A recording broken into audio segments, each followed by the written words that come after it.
Nananatiling sapat daw ang supply ng bigas at stable ang presyo ng gulay matapos ang hagupit ng bagyong Glenda. At para masigurong walang mananamantala sa presyo, nag-ikot sa palengke si Food Security Czar Francis Pangilinan kasama ang NFA. Mula sa Pasig, may ulat on the spot si Rida Reyes. Rida? Yes, Sandra, kasama nga nag-ikot ng mga tauhan ng NFA kaninang umaga dito sa Pasig Public Market, si Food Security Czar Francis Pangilinan.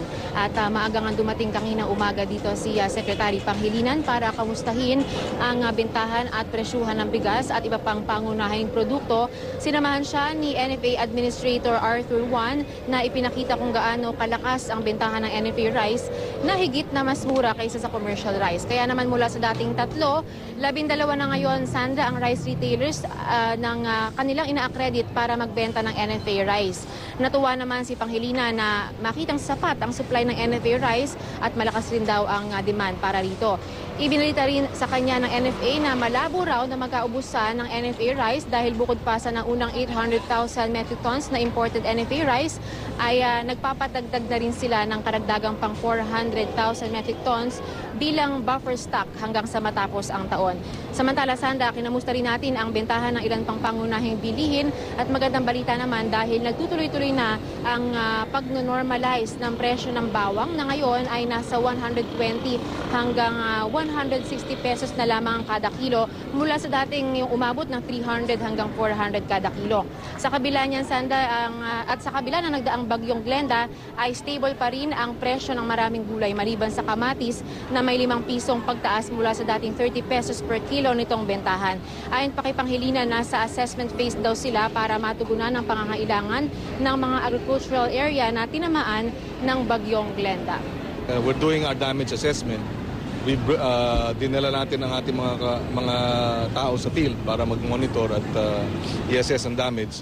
Pero pagka nakikita natin na humahaba yung pila, magdadagdag tayo. Well, we can double that easily.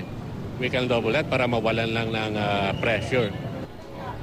Saan gagawin daw lingguhan ang pagpunta sa iba't ibang palengke para raw lubos na mamonitor ang galaw ng presyo ng mga pangunahing bilihin. Sandra.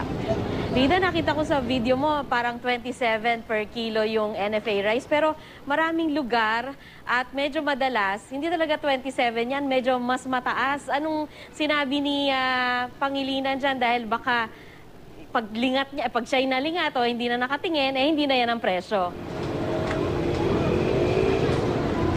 Tama, Sandra, meron nga raw reported na cases na medyo nagtataas kahit mamiso o madalawang piso. Pero stricto pa rin naman ang NFA rice na talagang dapat 27 pa rin para dun sa regular NFA rice at 32 pesos pa rin para dun sa well-milled rice.